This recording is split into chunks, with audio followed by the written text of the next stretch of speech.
ప్రభువునందు ప్రియులారా, మీ అందరికీ ప్రభువైన యేసుక్రీస్తు నామమున శుభములు. మంచి శుద్ధులు అనగా మంచి మాటలు అని అర్థం. దేవుడు తన వధువు సంఘమునకు ఈ లోకములో ఒక జీవన విధానాన్ని ఏర్పరిచాడు. ఆ విధానములో మనము కృతజ్ఞతా వచనమునే పలకాలు గాని, దుర్భాష గాని, బూతులు గాని పలకకూడదు అని బైబిల్ తెలియచేస్తోంది. మన సంభాషణ ఉప్పు వేసినట్లు రుచికరముగా ఉండాలి అని కూడా లేఖనము తెలియచేస్తోంది. అలాగూ మనము మాట్లాడినప్పుడు మనము సమాధాన కారకులుగా ఉంటాము.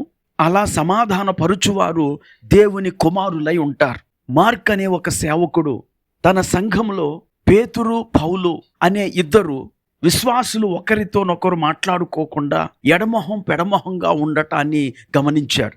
ఆ ఇద్దరు విశ్వాసులలో పౌలు వ్యాపారవేత్త, పీటరు ఉద్యోగస్తుడు. వాళ్ళిద్దరిని ఎలాగైనా సమాధానపరచాలని పాస్టర్ మార్క్ గారు అనుకొని ఒకరోజు పౌలు ఇంటికి వెళ్ళాడు. సంభాషణ అయిన తర్వాత పాస్టర్ గారు పేతురు ప్రస్తావనను తీసుకొచ్చారు.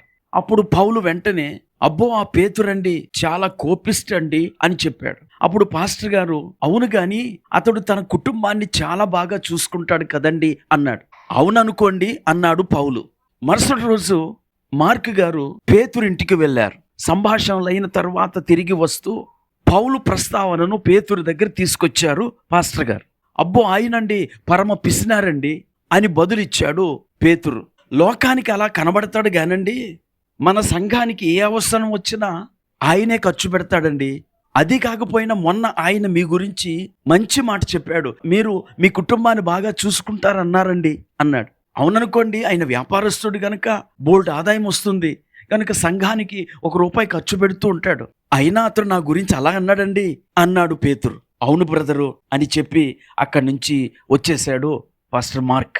ఈ పాస్టర్ గారి యొక్క మాటలు పనిచేశాయి. వారి బలహీనతలను పక్కన పెట్టి వారి యొక్క ఉత్తమ గుణాలను పాస్టర్ గారు ప్రస్తుతించటంతో వారిద్దరు మనసులు చల్లబడి మరుసటి ఆదివారం ఇద్దరు పలకరింపుగా నవ్వుకున్నారు. అనతి కాలంలోనే వారు సంఘంలో ఒక మంచి స్నేహితులయ్యారు. పిల్లరా, ఈ మాటలు ఎందుకు చెప్తున్నానంటే మన మాటలు ఇతరుల మధ్య గ్యాప్ పెంచేవిగా ఉండకూడదు, ఇతరుల మధ్య గ్యాప్ను తగ్గించేవిగా ఉండాలి. అందుకే యేసు ప్రభువు వారు సమాధాన పరచువారు ధన్యులు, వారు దేవుని కుమారులు అని చెప్పారు. ఈరోజు సాతాను కుమారులుగా అనేక మంది జీవిస్తున్నారు. అన్నదమ్ముల మధ్య గొడవలు పెడతారు, భార్య భర్తల మధ్య గొడవలు పెడతారు, స్నేహితులను విడగొడతారు, దైవ సేవకులపై కోపం రేపే మాటలు మాట్లాడుతూ ఉంటారు. ఈ విధంగా అనేక మంది దేవుని కుమారులుగా ఉండకుండా సమాధానాన్ని చెడగొడుతూ సాతాను కుమారులుగా ఉంటూ ఉన్నారు. ఈ మాటలు వింటున్న ప్రియ స్నేహితుడా, సోదరి, మీరు మంచి శుద్ధులు చెప్పే దేవుని కుమారులేనా?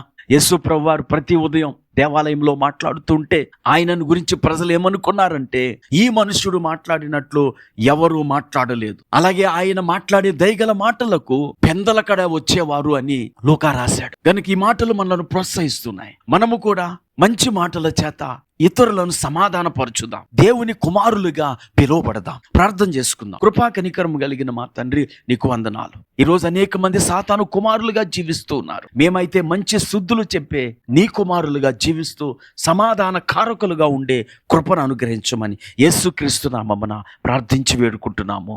ఆమేన్.